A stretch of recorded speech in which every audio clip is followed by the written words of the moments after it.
선조, 광해군, 인조, 효종, 현종, 숙종 이 6대 조선 국왕과 시대를 함께하며 83세까지 장수한 여인이 있었으니 바로 정명공주였습니다.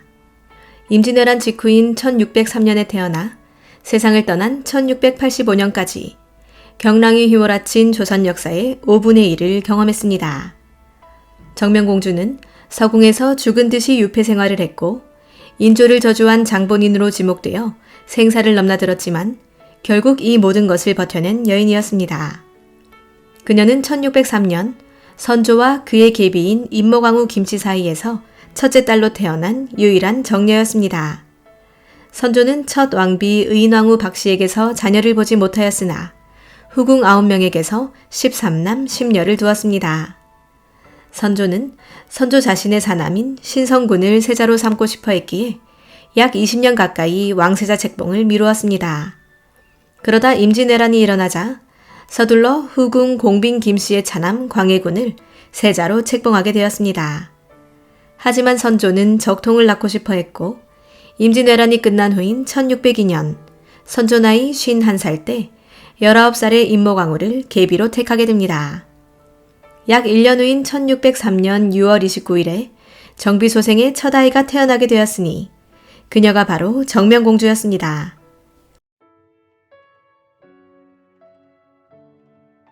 그녀는 임진왜란으로 한양 내 모든 궁궐이 불타버리는 바람에 환도 후 선조가 임시거처로 사용하던 정릉동 행궁에서 태어났습니다.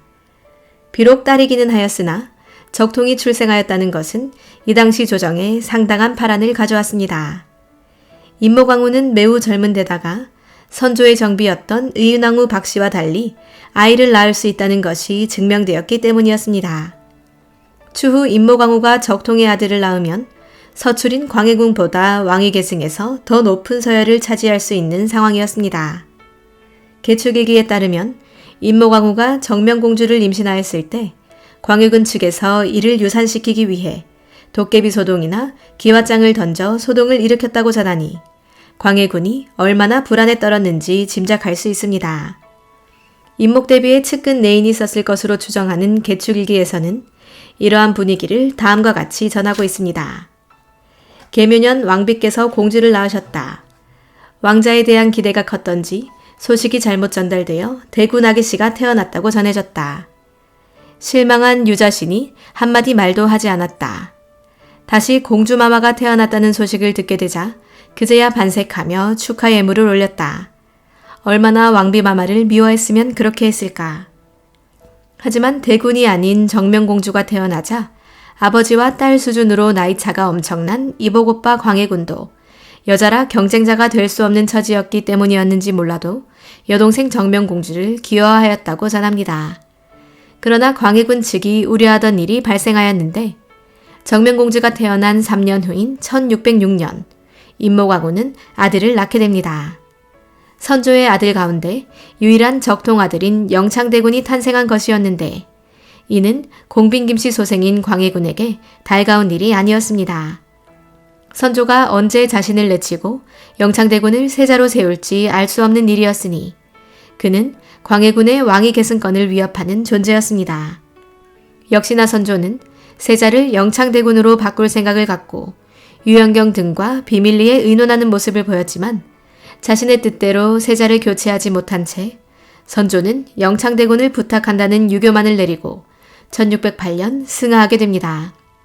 이때 정명공주는 6살, 영창대군은 3살이었으며 임모광우 또한 25살에 불과하였습니다.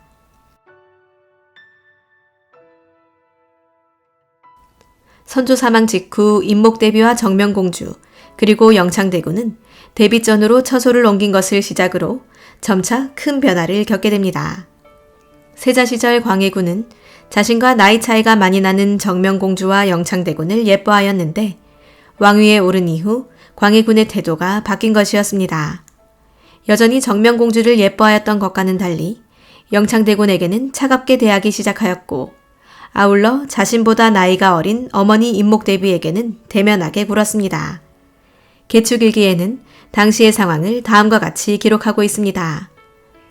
하루는 대군이 대전 형님이 보고 싶다라고 보채어 정명공주와 영창대군을 나란히 인사시켰다.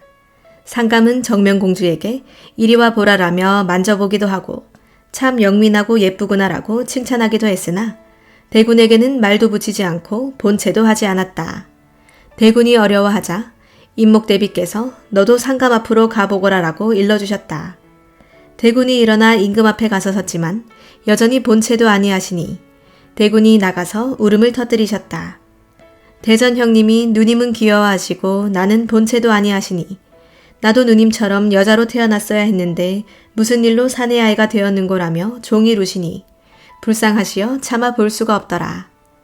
이렇듯 개축일기에서는 영창대군이 형님이 누님만 예뻐한다면서 자신도 누님처럼 여자로 태어났어야 한다며 우는 일도 있었다고 전하고 있습니다. 이미 왕위에 오르긴 하였으나 서출이던 광해군 측에서는 적통 영창대군의 존재가 부담스러웠던 것이 사실이었습니다. 결국 1613년 광해군 측은 영창대군 및 반대파를 제거하기 위하여 개축옥사를 일으켰습니다. 그 시작은 그해 3월 문경세제에서 양반의 서자 7명이 길을 지나던 상인을 죽이고 은 수백 냥을 약탈한 강도 사건이 있었는데 광해군 측인 대북파에서는 이들이 1608년부터 영창대군을 옹립하고 임목대비가 수렴청정을 하도록 계획을 세우고 이것을 실현하기 위하여 필요한 거사자금을 마련하고자 강도짓을 하였다는 거짓 자백을 하도록 하였습니다. 이 주장을 바탕으로 광해군 측은 임목대부의 아버지인 김제남과 남자 형제들을 처형하였을 뿐만 아니라 영창대군을 서인으로 강등한 후 광화도에서 증살하였으니 이때 영창대군은 겨우 9살에 불과하였습니다. 광화부사 정항이 영창대군 이의를 살해하였다. 정항이 고을에 도착하여 위리 주변에 사람을 엄중히 금하고 음식물을 넣어주지 않았다. 침상에 불을 떼서 눕지 못하게 하였는데 의가 창살을 부여잡고 서서 밤낮으로 울부짖다가 기력이 다하여 죽었다. 의는 사람됨이 영리하였다. 비록 나이는 어렸지만 대비의 마음을 아프게 할까 염려하여 괴로움을 말하지 않았으며 스스로 죄인이라 하여 상복을 입지도 않았다. 그의 죽음을 듣고 불쌍하게 여기지 않는 사람이 없었다. 이렇게 영창대군은 개축옥사에 연루되어 세상을 떠났고 이때 겨우 목숨을 구한 임목대비와 정명공주는 이전과는 완전히 다른 삶을 살게 됩니다.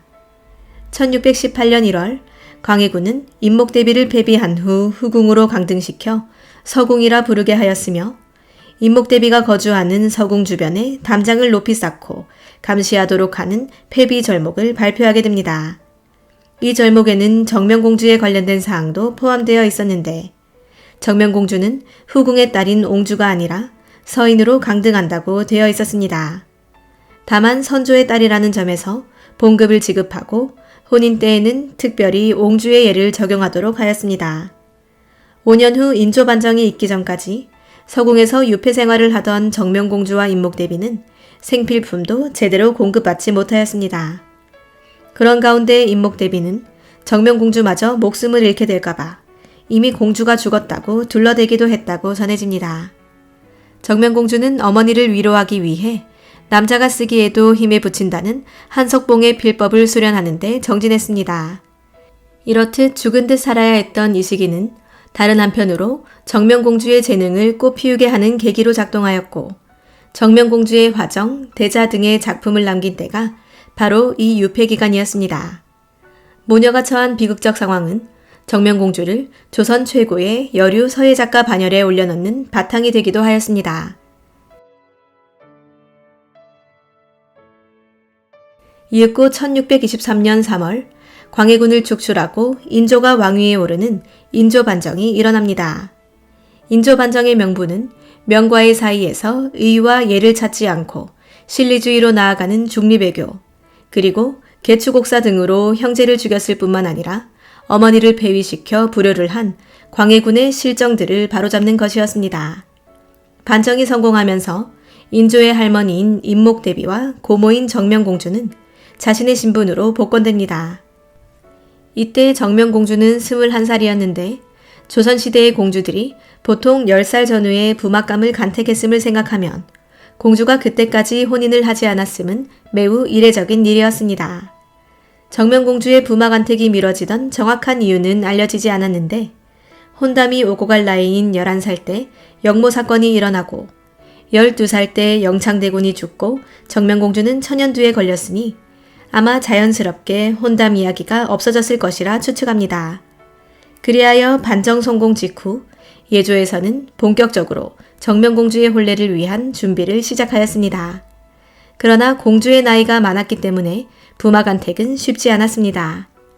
결국 부마단자의 접수기한을 늦추고 후보자의 나이도 낮추는 등의 방법을 동원하여 홍주원을 부마로 간택하게 됩니다. 이후 인조는 정명공주의 혼인에 많은 혜택을 주었습니다. 경국대전에서는 공주의 살림집이 50칸이 넘지 못하도록 규정하고 있음에도 불구하고 정명공주는 창덕궁과 경복궁 사이인 안국동에 위치한 200칸에 이르는 살림집을 받았습니다. 또한 경상도에서만 8,076결, 환산하면 5천만여 평이라는 어마어마한 절수지를 받았을 뿐만 아니라 전라도의 하이삼도와 진도 등의 여러 섬에서도 절수지를 받았습니다. 이러한 재산 외에도 정명공주와 홍주원의 결혼식 때 홍주원은 임목대비의 주장에 따라 왕의 말인 어마를 타는 혜택까지 입었습니다. 이렇게 정명공주가 많은 혜택을 받을 수 있었던 것은 인조방정이 광해군의 부류를 바로잡으려 한다고 내세운 취지 덕분이었습니다. 효를 전면에 내세우며 왕위에 오른 인조는 할머니 임목대비의 심기를 건드릴 수 없었기 때문에 정명공주는 여러 혜택을 받을 수 있었습니다.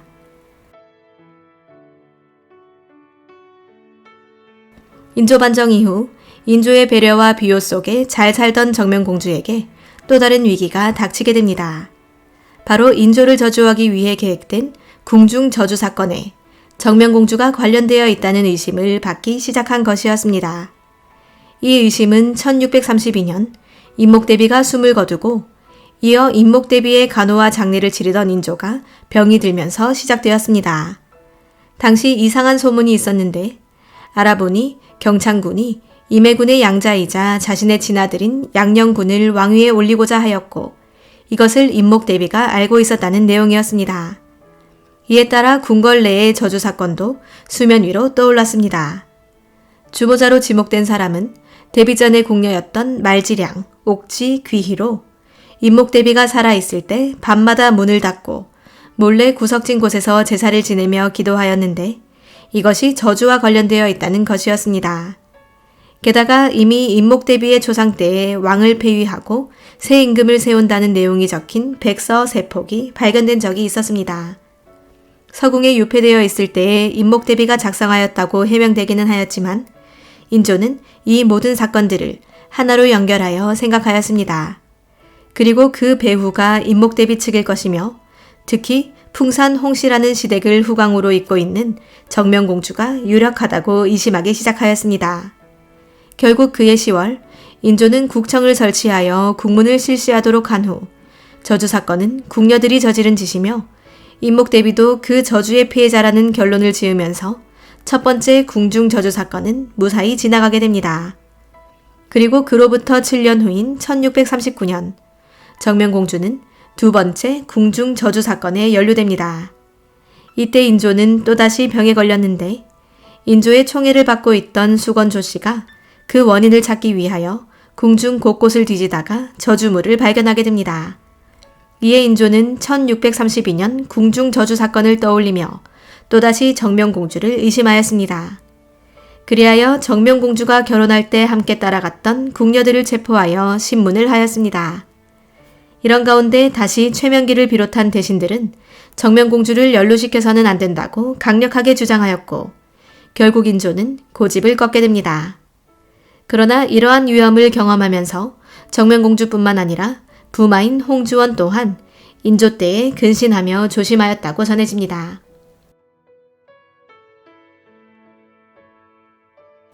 개추곡사와 인조반정, 그리고 궁중저주 사건 등 굵직굵직한 사건에 엮여서 인생의 부침이 심했던 정명공주는 1649년 인조가 세상을 떠난 이후부터는 편안한 삶을 살았습니다. 어려서부터 수많은 정치적 사건들에 연루되었던 탓에 중년에 접어들면서 정명공주는 안정 위주의 삶을 추구하였습니다. 의도적으로 정치 문제를 외면하였을 뿐만 아니라 자신의 재능인 서예도 더 이상 즐기지 않았습니다. 뿐만 아니라 문화는 부인들이 할 일이 아니라면서 한문 자체를 사용하지 않고 집안 식구들 간에 주고받는 편지에는 한글을 이용하였으며 가사에만 전념하였습니다. 이 모든 것이 괜한 의심을 사지 않기 위한 정명공주의 선택이었습니다. 정명공주는 효종, 현종의 시대를 거쳐 숙종의 시대인 1685년 83세의 나이로 세상을 떠나 남편 홍주왕과 합장되었는데 조선시대 공주 가운데 가장 오래 살았습니다. 숙종은 정명공주가 죽어서도 예우를 다했습니다. 임금이 매우 슬퍼하여 예장하게 하고 녹봉은 3년을 기한하여 그대로 주도록 명하였다. 정명공주와 거의 동시대를 함께했던 송시열은 정명공주의 묘지에 이렇게 썼습니다.